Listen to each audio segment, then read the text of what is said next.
Hello everyone, welcome to Movie Talk. Today I'm going to be talking about Barbie, and yes, I know I am late to the party. Again, if you've watched my previous video, you know I'm kinda late to things nowadays. Yeah, I'm late to things about 2022, so why not being late to things of 2023 also? I'm here to talk about how Barbie was this much successful. You know, it's the biggest box office of 2023, and it's one of the most good marketing campaigns I've seen throughout all the history of cinema, and it's a movie that I'll talk about why it was this successful in the box office, and how everyone was in pink in every single cinema theater. I'm here making my contribution. In the fabulous live action of the world's most famous doll, we follow the daily life in Barbie Land, the magical world of Barbies, where all versions of the doll live in complete harmony and their only worries are finding the best clothes to walk with friends and enjoy endless parties. However, one of the dolls begins to realize that perhaps her life is not so perfect, questioning the meaning of her existence and alarming her companions. Soon her life in the pink world begins to change and eventually leaves the Barbie land. Forced to live in the real world, Barbie needs to struggle with difficulties of not being just a doll anymore. At least she is accompanied by her faithful and beloved Ken, who seems increasingly fascinated by life in the new world. Meanwhile, Barbie has a hard time adjusting and needs to face several not colored and hard moments. So, everyone, I'm here to talk how Barbie was this much successful. I'm not talking about specifically the movie itself.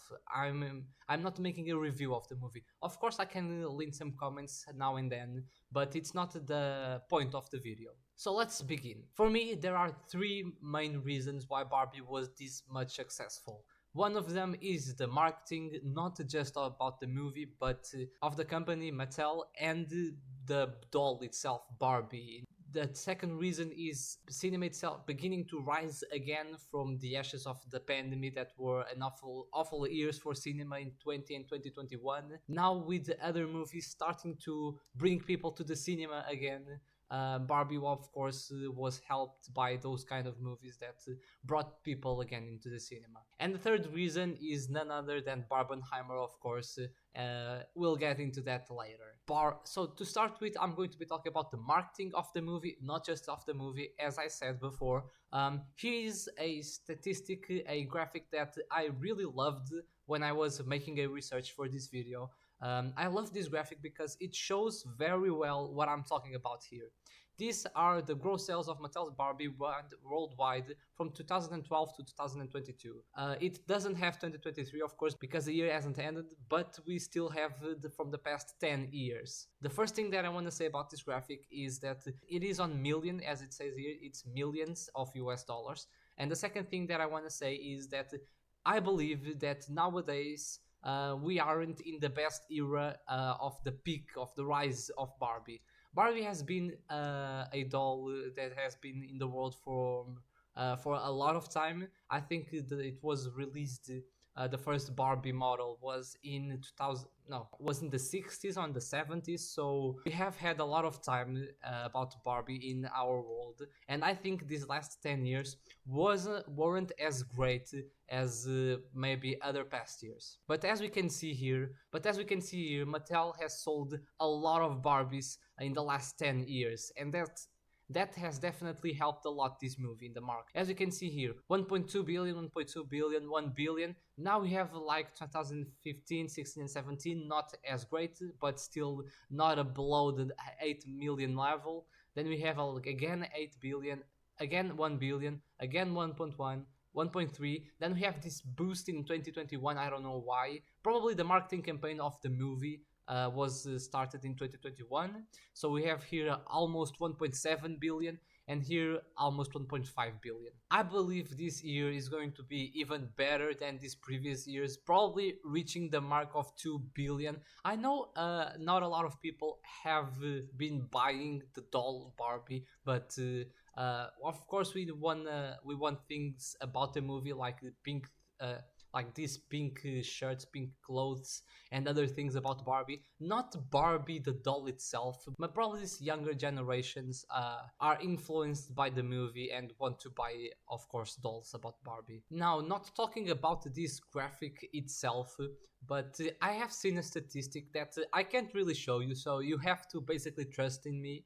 but I've seen a statistic that says that around 90% of the population knows Barbie, the doll. And that clearly helps to market and advertise anything about Barbie, not just the movie, but the dolls and everything. I am really sorry, I couldn't find this statistic anywhere, but I've seen in a video when I was making this research that a guy said that 90% of the population know who Barbie is. So yeah, that's just a statistic, you can believe it or not. Now, talking about more about the movie itself, not just Barbie sales, more of the marketing of the movie. I have here this thing that I believe everyone has seen. This picture, this marketing about the movie. That is this house in Malibu, the Barbie dream house, that it spawned out of nowhere. No one saw this being built and things like that. And I believe we are very close to this house being opened for guests and things like that. I believe it is in the 23rd of October. In this month, just 12 years from now, I'm recording this on the 11th of October. And this marketing campaign has been really well done by Barbie. This has been a thing that it shows really well what Barbie is, and the Barbie Dream House, the people that played with the doll Barbie, now seeing this are now beginning to want to see the movie and want to be in that house. Like me particularly, I don't find this interesting. I think this is not for me, but a lot of people probably want to have a night here, a party, something like it. And especially in a busy place that is Malibu, and with all of the intention of the world and things like that, it is really good marketing. Here are other pictures of the house, and this is really to show people that they invested a lot on the Barbie marketing. Like the movie costed around 120 150 million dollars. Of course, that Margot Robbie and Ryan Gosling weren't cheap, so probably just half of that budget is on those two. But the marketing campaign has probably doubled this budget and maybe even tripled, because they invested a lot. And look at all these tiny details that really show and make people really interested in this house for anyone that wants to visit. And it really gives the Barbie vibe. If you've watched the movie, I believe everyone has watched the movie. If you watch a movie, this really gives a Barbie vibe.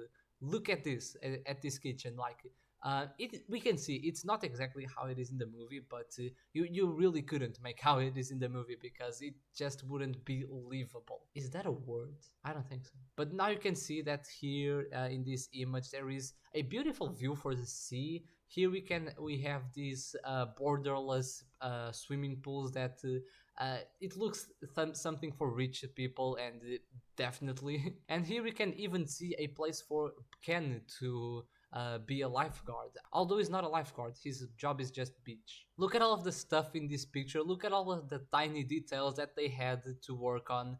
This looks actually really comforting, and but I'm still not with a desire to go here. It's just nice to look at, and yeah, it's marketing campaign. Now the thing is that everyone knew in the marketing campaign of Barbie, people knew that things wouldn't be easy to make this big marketing campaign, and they tried to aim for all of the public. Like this is something clearly for rich people and adults.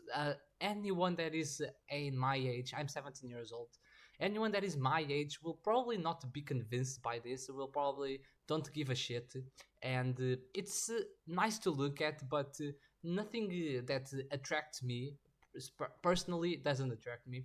But I think that probably helped also the marketing campaign, and they tried to work on for everyone, was this thing about the Xbox. They made a thematic Xbox in the Barbie dream house style, and this is something that I only knew when I was making this research. I didn't heard about this, but it's something that we can see that they're trying to aim for everyone. You can see the Barbie dream house here. This is the Xbox. Of course, here the logo of Barbie is the movie, as you can see here, Barbie the movie, it says here.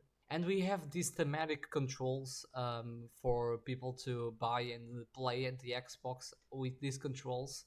And we can see here in Forza Horizon 5, they made thematic cars also. I think these are free to play. Everyone that has Forza Horizon in this particularly Xbox can have this car. So we can see here that they're making the campaign for everyone. They're trying to get everyone's attention to go watch the movie. You might be trying to read all of this, but probably you can't because this is in Portuguese. I am Portuguese if you didn't know. And yeah, I could translate this to you, but I don't think you care. It says here that this was available from the 10th of July of this year, so we can see that it worked really on the limit of time because it was released, this movie was released in the ending of July, 21st of July if I'm not mistaken.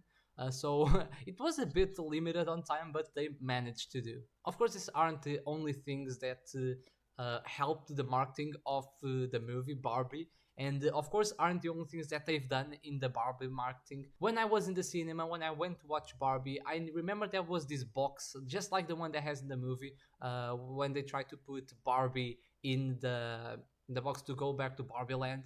I believe that there was one of those boxes in every theater in the world just to see how the marketing they've done. A lot of people were trying to get a photo. I remember endless lines of people there. Now I'm going to stop talking about the marketing of the movie and start talking about other movies that brought people to the cinema again. That we have had some, not a lot, but in the space of 2 years, basically 2021, 2022, also 2023 a bit, but whatever.